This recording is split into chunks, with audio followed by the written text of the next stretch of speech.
সবাই ভাবে শেষ হয়ে গেলে সব শেষ, কিন্তু যারা উঠে দাঁড়ায় তাদের কাছে শেষ মানেই নতুন শুরু। এই গল্পটি তেমন একজন ছেলের, যার নাম অর্ণব। অর্ণব এক সাধারণ মধ্যবিত্ত পরিবারের ছেলে।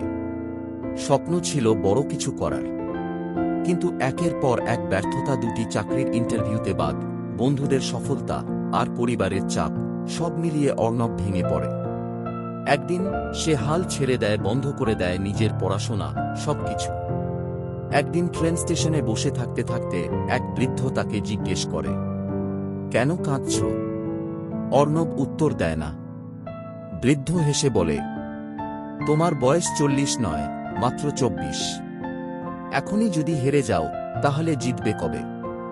সেই কথাগুলো যেন ভিতর থেকে কিছু ভাঙল। সেদিন রাতেই অর্ণব একটা খাতা খুলে লিখে ফেলল, আমার নতুন শুরু আজ থেকেই।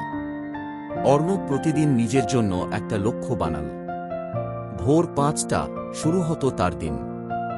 ইন্টারভিউয়ের প্রস্তুতি, ইংরেজি শেখা, কম্পিউটারে দক্ষতা।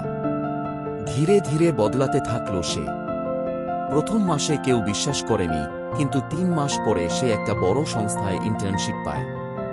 সেখান থেকেই শুরু হয় তার সফলতার যাত্রা।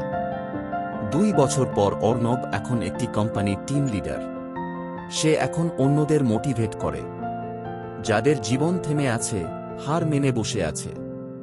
সে বলে, আমিও একদিন শেষ ভেবেছিলাম, কিন্তু আজ বুঝেছি শেষ মানে শেষ নয়, শেষ মানে নতুন শুরু।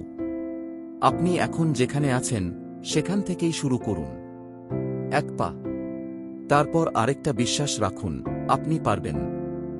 এরকম আরও গল্প শোনার জন্য চ্যানেলটি সাবস্ক্রাইব করুন।